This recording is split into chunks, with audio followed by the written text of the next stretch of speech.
You're listening to the Teach Better Talk podcast featuring expert educators eager to share progressive tactics to reach more students. Teach Better Talk is created by teachers and fueled by passion. Let's get started.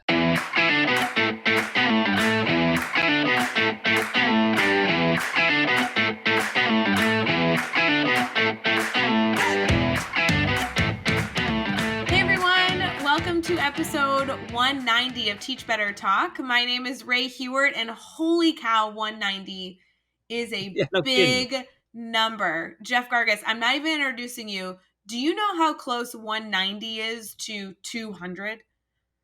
If I had to guess. If you had to guess. If I had to guess, math teacher, I'd say 10-ish, give or take. Yeah, 10-ish, give or take, episodes away from 200. Give or take. Give or take. You know, in a normal podcast, that would be funny because it's like, oh, duh, they're making a joke. But in our podcast, because we release all these bonus episodes, it really does mean it might be 10 episodes until the 200th episode. Oh, it's not. Or with all the bonus episodes, it could be like 12 or 20. No, with all the bonus episodes, we're at like 300 already. I know. Well, we're not counting the bonus episodes. I know the bonus episodes don't count. So we've done 190 interviews. I don't know how it's. I don't know how many bonus episodes there are, but there's at least like 50. Yeah, at least. Sure. Minimums. We're at least 240 at this point. No, we're not counting that. We're at 190 with an amazing guest that we're about to get to in a minute. But before we get there, Jeff, I think we should highlight someone. Let's do it. Who do you want to highlight? Like, just go. I think I know who you're going to talk about. I really would like to highlight Evan because I've been voxing with him all stinking day. I knew it. Yes. Yes. Let's talk about Evan Whitehead. I love it. I do. I love this guy. We haven't highlighted him before. I don't know, but he's worthy of highlighting twice if we've already highlighted him before. Just go. Yes. Do you want to just go? Like, I feel like you got it all prepped. I mean, I have so much prep. Yeah, so if you're listening to this episode, this came out after our Teach Better networking event where we announced a big announcement that the Teach Better team is partnering with Evan even beyond what we've been partnering with him in the past. And we were doing a webinar with him. So for those of you who are not connected to Evan Whitehead, he is an amazing Illinois administrator who has already been selected as a Teach Better ambassador. He does incredible work. Jeff, I know I'm missing things. This guy seems to be involved in everything. He does. He's a district level administrator. He's a consultant, national consultant. He works with the AHA Process, ahaprocess.com. You probably catch him he's on podcasts all the time. All the time. He's such an advocate just for equity, for teacher mental health. And and honestly, he's a fun guy to just like chat with, like and just talk to. He's so brilliant but so like easy to talk to, if that makes sense. Like, you know, like he's just chill, calm, like, you know, you just kind of feel at ease when you're chatting with Evan. So yeah, I'm pumped for the fact that we're going to partner with him and put on a webinar with him. I think that's really cool. Yes, we have loved putting on the webinars that we've been able to do this summer. We've done a lot on the grid method. We even did an intro grid to get teachers ready for the start of their year in Mastery Learning. We've done a ton of different supports. But Evan was someone special. We wanted to partner with somebody who could really facilitate the right conversation around equity and race and kicking off your year with the right culture building, initiatives. And he's really doing amazing things. So we did just announce, I'm not going to release any secrets here on the podcast. Instead, I'm going to tell you that you, first of all, should have joined our networking event, but keep an eye out for the details of Evan's webinar because he is partnering with the Teach Better team to put on a 2-week webinar that will include 4 total sessions that will allow us all to really make sure that we're starting our year off right, focusing on really reaching all of our students in the best way humanly possible. So I am so honored to have been working with Evan for a few weeks on this project and so glad it was finally announced on Tuesday. Whew, finally. I love it. Evan, shout out to you, man. Appreciate you. That's super cool. Yeah, so check out, make sure you go follow the Teach Better team on socials. Check out teachbetter.com to find that information. So episode 190, let's talk about this. This was awesome. It was really cool. So 190 is kind of special. That's a special number, right? I mean, like it's a just very 10 special away from number. That 200 mark. That's a lot of episodes. And we have I'm still with you. I don't know if I believe her. She says it was her first podcast. I'm not 100% sure. She killed it, so great. I'm not sure. She was too good. But Jennifer Bernier is a transformation agent with Link, which is the Learning Innovation Catalyst. She's a blended learning coach. She's a presenter. She works with schools and teachers all around the country. Prior to joining the Link team, she actually began her career down in the Dominican Republic. She talks about that. She shares that story. She then relocated and taught elementary school and served as an instructional coach up in New York City. And she's in New York now. And we talked to her a little bit about her time in the DR, what it was like going from there to the New York. We talk a lot about Link and what they got going on there. One of the things with me here is I caught a lot of this was the episode where I pulled out a lot of quotes, a lot of little quotes that I grabbed here and there, and I loved it. She's just so much fun. So happy to be connected to her. Anything you want anyone to pull from other than the fact that Ray's probably a fan? No, okay, I am a fan, but I'm super embarrassed that I embarrassed myself in front of her right off the bat. And I'm not somebody who likes to be embarrassed very often, so that's going to be a low moment for me. But she is somebody that it is worthwhile to take a pause on this podcast, even though I know that's dangerous to say. Go follow her on social. This is a great educator doing amazing things, and you're going to be seeing a lot of her in the future, so get connected now. Love it. With that, let's get an episode 190 with Jennifer Bernier.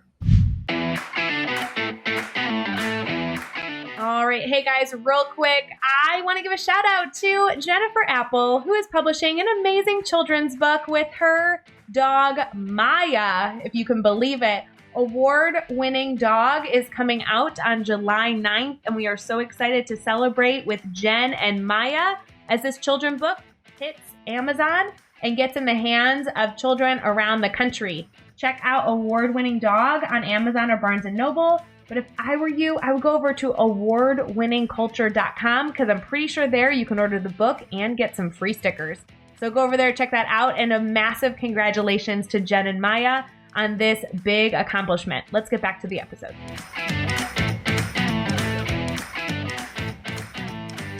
All right, we are here and we are talking with Jen Bernier. And Jen, it is so awesome to have you on. We're already laughing. We're already having a good time. We've already decided that we're friends. So, that's good. We've also established that you are Team Jeff, so that's a great start to this podcast. But seriously, really excited to have you on to learn more about you, kind of talk about you and share your story. Before we get too far into things, though, how are you feeling right now? I am feeling excited. This is my first podcast that I'm on and to be a part of it. So I feel really excited after a long day of being able to support teachers, and then I'll get on here and be in the, I guess, learner seat kind of, but also sharing is also really nice. So I'm excited. Ray, first podcast. I can't believe it. I love it when that happens. Cannot believe it. Jen, we've literally already been laughing for the past 5 minutes, so I don't believe this is your first podcast. I think you're a natural already. And I just want to preface to our listeners, I am accepting defeat on the Team Ray, Team Jeff, because the moment she popped onto our recording, I was talking about how cool she was and didn't realize she was listening. So that's why I lost this battle. I'm fully aware. So Jen, I'm going to work this entire episode to earn your respect back, as I was talking about how cool I thought you were right before this podcast started. But before we get into all that, would you mind kind of sharing how cool you are to our amazing listeners? The first question we always ask is for you to kind of answer that typical question of what you do, how you describe yourself. Yes. So I do like to think of myself as someone who is cool. But really when I get asked the question about myself, I do like to just share. I've been in education now for 7 years. I started my teaching career in the Dominican Republic and then moved out to New York City, where I continue teaching in elementary. So when I describe myself, in education and also just in my daily life, I am very passionate about the things that I do, about the people that I involve myself with, and just being around people in general. When I do get asked a question specifically about what do I do? I am a transformation agent with Link, the Learning Innovation Catalyst.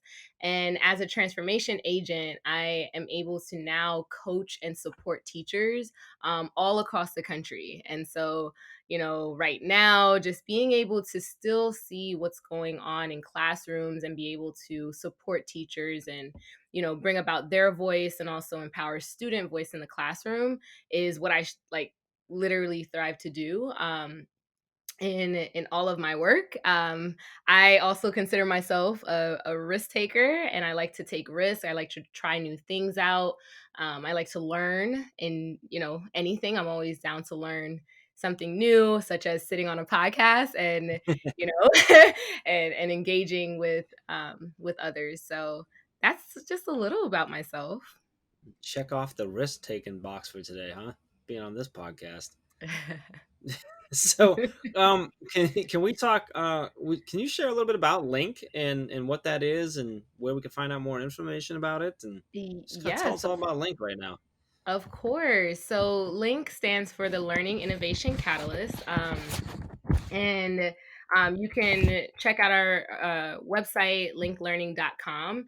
And so we really just support teachers all across the world, really, to create student-centered classrooms. And as I said before, empowering teachers to really try new things in their classroom and support them in their practice to just learn new things, be more innovative. We also have an online platform called LinkSpring where teachers can get professional development right there in their homes or wherever they might be, and also have the ability to work at their own pace. And so as a transformation agent, sometimes I do, we joke and say, sometimes we feel like we're wearing a cape, right? Like it sounds like this big name, and it really is one that I lean into. And as a coach, just being able to coach not only teachers in their practice but also just their well-being, and just seeing what are their immediate needs, and how can I, as a transformation agent, as a coach, how can I further support you so that you're your best self in front of students, and giving them what they need. So as a company, that's really what we get to do, and we love it, and we support in any way we can. All right, so I want to talk really quick. So you started your career in the Dominican Republic and then moved to New York. So I'm curious if you could sort of like maybe highlight some of the differences and similarities in those two, because that's obviously I guess I don't know. I'm Yeah. assuming, possibly wrongfully, I'm assuming that there's quite a few differences when you're teaching in the DR versus in New York City. Am Yeah. I accurate saying that, or am I like way off? Is it pretty much the same thing? No, it is. It actually is. There. I can go to a different school now, and there's going to be differences. So, in a whole nother country, there were several differences, and even things that I just had to relearn coming to New York City. And I'm originally from Florida, so I wasn't too familiar with even the school system in New York City. However, in the DR, one thing that really I think stuck with me as an educator was the power of student voice. I was an English language arts teacher over there, and also a science teacher. And so my classrooms were in English. I was teaching English as a second language, and teaching those two content areas. But one thing that really stuck with me is being able to become innovative, and just being innovative in everything that I did, whether it was seeing the need for an activity to happen in the classroom, and then figuring out how we can make this possible. So I think my eyes opened up a lot when I started teaching there. And it also pushed me because I was coming over there. I did know Spanish prior. However, being immersed in the culture, I was pushed and humbled by how much I learned from students. And for me, that I went over there just kind of trying it out my first year, and I said, I need to try this out a second year. And so I stayed for a second year at the same school. I actually moved up with my students to 8th grade. And so it really opened my eyes, I think, to many possibilities. And I knew coming, I did decide at one time I want to further develop in this field. So I came back and moved to New York to go back to school, get my master's in teaching and, just further develop. And I think one thing that I found as a teacher within New York City was there, I did have more professional development to some level. I had a coach for the first time. And, I started to see things that I really valued in both aspects. And I wanted to pretty much bring them all together. And even, I'm very in contact with the school that I worked with in DR. Like we're still communicating together. And I've formed friendships over there with both the students and the staff. And so taking it now to being an educator, um, in New York City, it was just an opportunity for me to continue to learn and then also put me in a position to share and really share, looking at, the power of PLCs and the power of forming personal learning networks. And I found those so useful in my first few years of teaching in both the DR and in New York City. Like I said, I'm from Florida originally, so this was all new for me. And I leaned on those who I can learn with and learn from. And so to me, that was something that, I appreciated. And, it was very different. They were both came with several challenges, whether it was a language that I now, I pushed myself to learn and learn the culture in the DR and got closer with my family that was there and really immersed myself in the culture. And I find that even as an educator here in our classrooms, that is important to do, like learn your students and learn learn what they're bringing, because I give a lot, almost probably all of my credit while teaching in the DR to my students. There was so much that I learned down to the language from my students while we engaged in the lesson. And so I took a lot of that and, brought it about and kept taking risks and pushed through the challenges. And knowing that you're not alone, I think is something that is helpful. That's really cool. Really appreciate you sharing that with us. Let's talk about failure for a minute. This is one of the things that we talk about on this podcast. Pretty much every episode, I'm always saying that I consider myself fortunate to have failed a lot in my life because I've learned from that. They've created who I am, and I am where I am because of those. So, can you take us to the time that you had a failure or a challenge in your life? Tell us what happened. How did you overcome that? And then what did you take away from that experience? Yes. So this was actually one that happened recently. I think with the shift to, remote learning, online learning, virtual learning, distance learning, what, however you term it. Um, I realized as a coach, it wasn't the easiest shift. You know, like I was working remotely somewhat already. However, I realized that it was still a lot that I had to learn, and I didn't prepare for that. I think I leaned a lot onto what I already knew in just kind of getting into virtual meetings and all this. And so, one fail forward, I like to say, moment that I had was right at the start of facilitating a session using Zoom. And I laugh at it now, but in the moment it really wasn't that funny. But I hadn't familiarized myself with Zoom as much as I should have.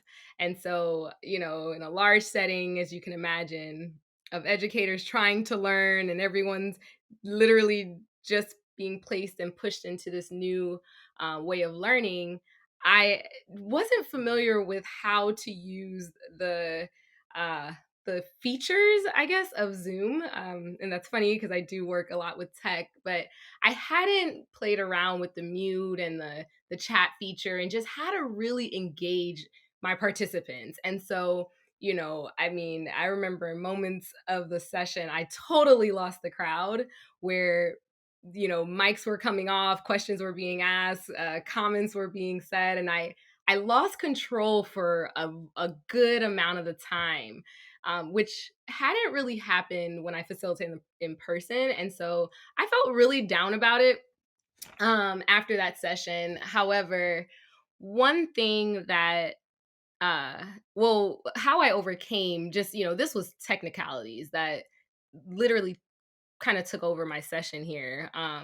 But one thing that helped me to overcome this moment was not only having a supportive team who kind of, pushes you to, you got to stay in the ring, you got to go back, you can't let the defeat of what just happened hold you down.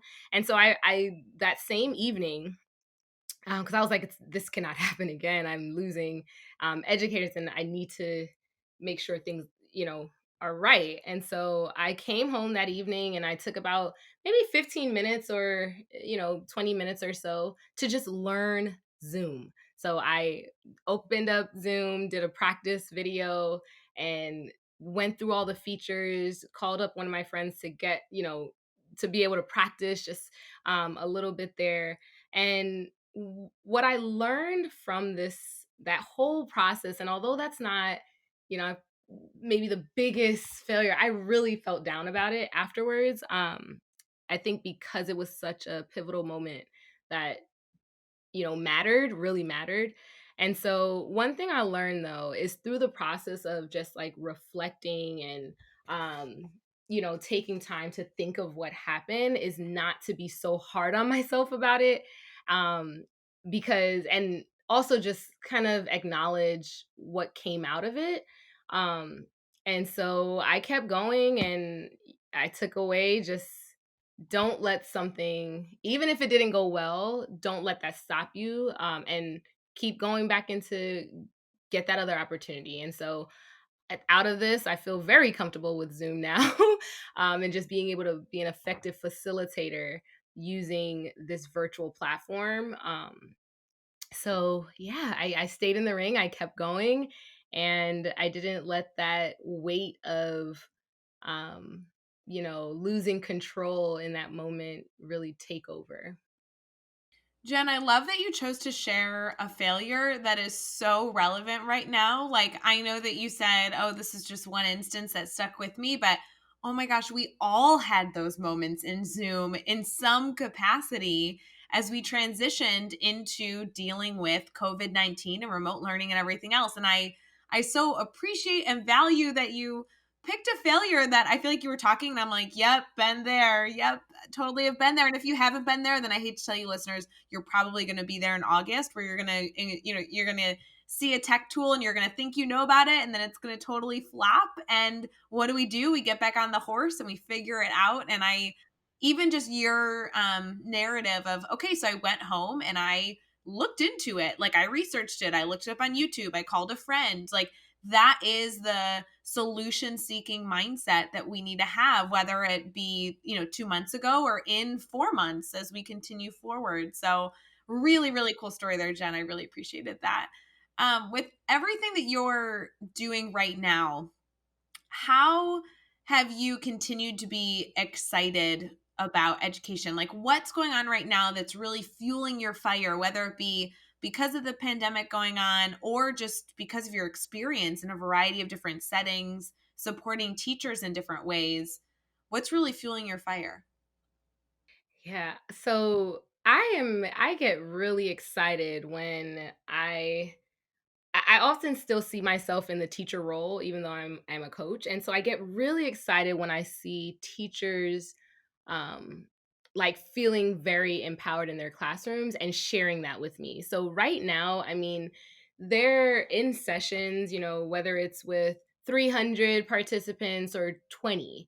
I can look there and see just like limitless possibilities, like teachers sharing more in sessions, teachers turning on their cameras and really getting into this work that and taking risk. So I think since all of everything, with COVID-19 has happened, I've seen teachers, schools all across the country just taking risks to learn new things. And this has opened up an opportunity to do that, and also giving yourself grace in the process. Like we're all in this together, right? And so seeing that excites me because I am one of those who, I'm pretty hard with failure at times, and I've had to give myself a lot of grace in this process. As educators, like we take this very serious and very passionate about it. And so now seeing that we're taking these risks and educators are coming back and asking for feedback or reaching out to me and messaging like, hey Jen, like, what do you think of this? Like, I tried this screencast out, what do you think? That's really exciting to me. So it really shows that all of the work put into possibly facilitating a session, or what I'm getting up and doing daily, it actually is paying off because teachers are using it and trying it out in their classrooms. Even today, having teachers come into, we do these sessions called Link Spring Live sessions. They're a mix of or PD workshops virtually online on our site. You can check that out if you're interested. But we do these PD sessions so that teachers can come in and still get professional development. And even today, just having teachers, I know we're on summer, we don't really know exactly what's going to happen, but they're coming in and eager to try out and plan for the fall. And so that's exciting. It really gets me going within all these sessions. I just recently did about 60 sessions, 1 hour sessions in New York City for teachers. So that's like a whole bunch of teachers. And you don't see that in the process, but when looking back, I'm like, oh my gosh, like this many teachers were supported. And I played a part in doing that. And so that excites me to keep going. Hearing what's happening, hearing the good news reports back, it fuels me. It fuels me because I know those little moments really build up to this huge mission that as educators we're all up against. And so that gets me going. I think that's it. I love that. Absolutely should get you going. So it's interesting because anytime we have like an instructional coach or an administrator, any sort of leader in the building of education, anybody who's doing any sort of leadership with educators, I love asking them question 5, which has to do with advice. So put simply, if you had an audience where you could share one piece of advice, whether it be a new teacher, a veteran teacher, or anybody in between, what piece of advice should they really be considering? I would say, I would say be okay with not knowing everything and be willing to learn from and with others. Ooh, love it.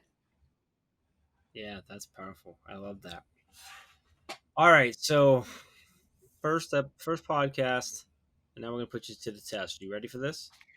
I think I am. She's been killing it, Jeff. Don't make her nervous now. She's got this. I just want to give her a moment. So, 6 questions. Your goal is to answer each one in 15 seconds or less. Here we go.